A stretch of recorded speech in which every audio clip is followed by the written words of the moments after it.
Now, as we've been telling you, a very strange tale from the world of the player injury. Now, I'm sure everybody's aware of the rule that's in place that from an international point of view, it's not enough to get the word of a club. You want to be able to check on the fitness or otherwise of an international player. But maybe this is kind of taking it to extremes. Winston Reid of West Ham is a Kiwi, and he picked up an injury against Arsenal in his hamstring, and he had some pain in his back because of that. So Karen Brady was revealing in her column in The Sun at the weekend that the New Zealand FA weren't particularly happy with that, and they wanted him to fly to New Zealand so they could give him a fitness test and make their own mind up. Mad, isn't it? So it looks like they did actually get their own way, because Winston flew out there. He didn't play on Friday, and he's very, very doubtful for the game tomorrow night, because surprisingly he's got a hamstring problem and a pain in his back. I'm sure it was made a lot better by the 24-hour flight. Stuart Mills joins us now from PhysioRoom.com. Stuart, good afternoon. Good afternoon. I mean, you don't want to deny New Zealand their right to check on the fitness of a player, but surely it would make more sense. There must be a network of doctors around the world that could work on behalf of the New Zealand FA. They could go to Winston's house, they could take him to the training ground, look at the scans at this end, and stand up whatever they think. If they've got a problem with West Ham, they can do their checks at this end. Why fly like 24 hours across the world? I can understand from New Zealand's point of view, as by the letter of the law, it is a FIFA designated window, so they're within their rights to do the check themselves. Having said that, a player being on a flight for 24 hours is not going to do a back injury any good at all. I'm not sure how deep the pockets are of the New Zealand FA, whether he'll be flying first class in a bed or what, but it'd be interesting to know exactly how he got across there for that flight. I can see that their point of view that they would want to assess him just before the game as well, and to do that they would need to get him flown over there and also recover from the flight itself before they did that check. So I can understand it somehow. Why couldn't they do the check in London though, Stuart? Why couldn't they have someone... If he was clearly injured, then what's the point of making him travel that distance? I think because they've got 2 games back to back here. I think they're looking to sort of give it a few more days further down the line and see how he recovered from there for him to check through. From a West Ham point of view, though, you wouldn't be happy at all. And I do understand that Big Sam was quite annoyed towards the end of last season when the same player suffered sort of concussion in a game playing for New Zealand, and he missed a few key games for West Ham in the running as well. So I don't know if there's a bit of sort of history, if you like, between West Ham and the New Zealand FA regards to this.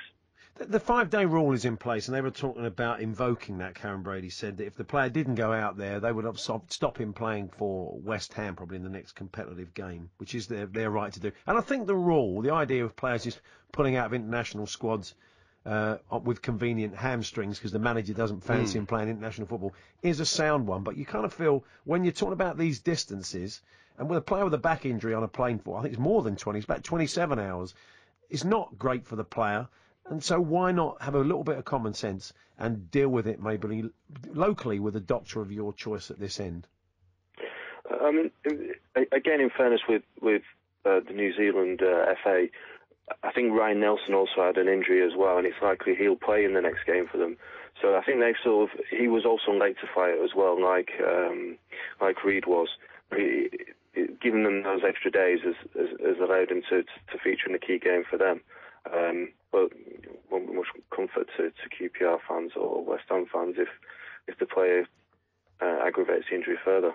And they're playing Tahiti tomorrow, by the way, who are bottom of the table, and they're looking at other options. They need all their players for that one. Yeah. Talking of hamstrings, we've heard about Jack Rodwell taking steps to stop this happening, but it's happened again, hasn't he? He's tweaked his hamstring in the under-21s, and now he looks like he'll miss the game on Saturday. And this really is a recurring problem for him that must be driving him mad. It's really interesting for Manchester City. They had a really, really good injury record last season. And looking at the PhysioRoom.com injury table, there's 3 players listed in there at the moment, which they signed in the summer, with Garcia, Rodwell, and Maicon, all carrying injuries at the moment. So maybe their latest additions have not had the same sort of vigorous vigorous assessment of their injury records. I'd advise people to follow you on Twitter as well, actually, because you do turn up some. Certainly, as we get closer to the weekend, your catalogue of who's likely to be fit and who isn't is always very, very useful. I imagine you're getting more and more followers all the time, Stuart, with that. Yeah, it's really taken off. We've had a huge uptake in Twitter followers this year, and it's been something that's really popular. We've had some really good feedback about it. Bale had a bruised heel, didn't he, before the game on Friday, but he played, so might be something there. You never know.